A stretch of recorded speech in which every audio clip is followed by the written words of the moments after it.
সত্যম রজতম ইতি গুণা প্রকৃতি সম্ভব নিবদ্ধন্তি মহাবহ দেহে দেহিনম অব্যয়ম।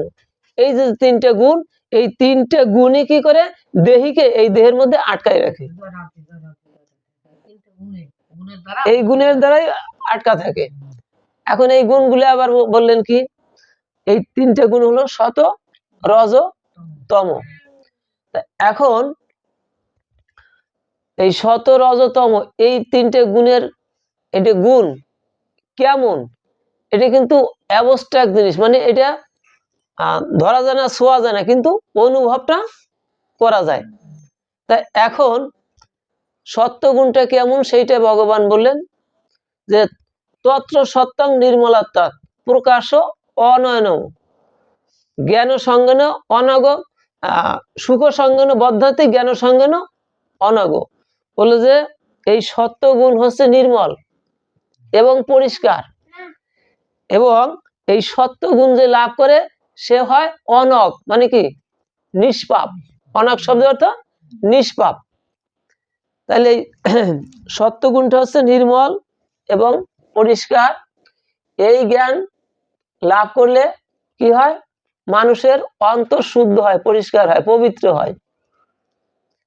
এই সত্যগুণী মানুষ যারা, তারা আমরা এই জড়জগতে আছি, এই জড়জগতে কিন্তু তিনটে গুণই আছে, কিন্তু সত্যগুণী মানুষ যারা এই জড়জগতের এই যে যে বাকি তিনটে গুণে মানুষকে যন্ত্রণা দেয়, দুঃখ দেয়, যাতনা দেয়, প্রেরণা দেয়, ক্লেশ দেয়, কিন্তু এই সত্যগুণী মানুষ যারা, তারা এইগুলো একটু অনুভব করে না।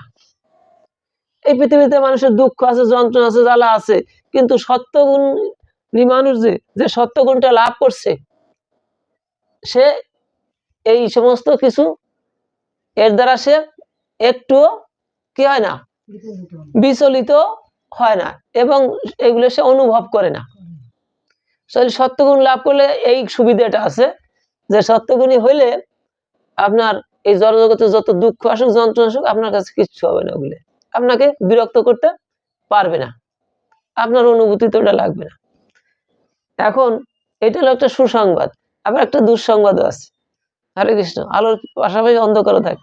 একটা দুঃসংবাদ আছে, এই সত্যগুণী মানুষ যারা সত্যগুণ যদি লাভ করে, এখন সত্যগুণ লাভ করতে হলে কি করতে হয়, সত্যগুণ লাভ করতে হলে এই সত্যগুণীর কিছু সঙ্গ আছে। আগে সত্যের আশ্রয়, আগে নিজে কি বাক সংযম অর্থাৎ সত্য কথা বলতে হবে, এবং সাত্বিক আহার গ্রহণ করতে হবে।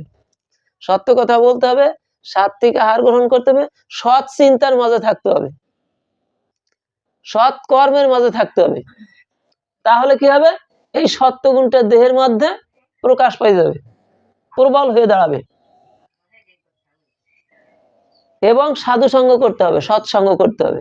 আপনি অসৎসঙ্গ করলে আপনার ভিতর সত্য গুণের প্রকাশ ঘটবে না।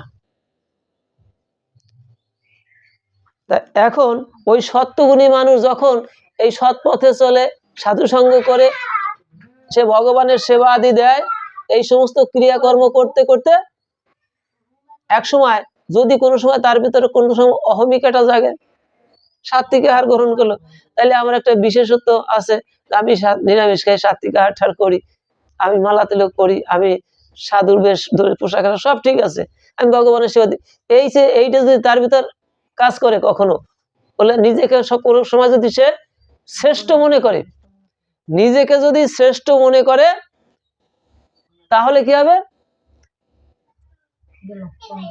তখন আবার সেই যে এই জগতে জড় বন্ধনে আবারও সে আবদ্ধ হয়ে পড়বে।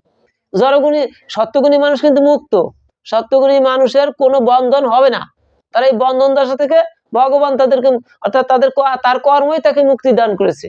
কিন্তু তার ভিতরে যদি আত্ম অহংকার অভিমান জাগে একবার, তাহলে ভগবান বললো যে আবারও তোমার বন্ধন হবে, এর থেকে তুমি মুক্তি পাবে না।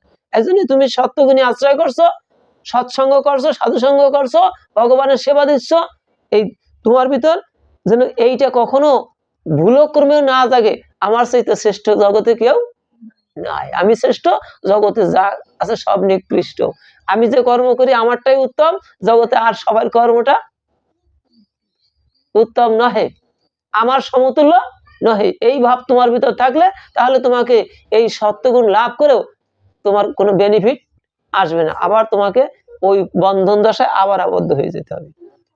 এজন্য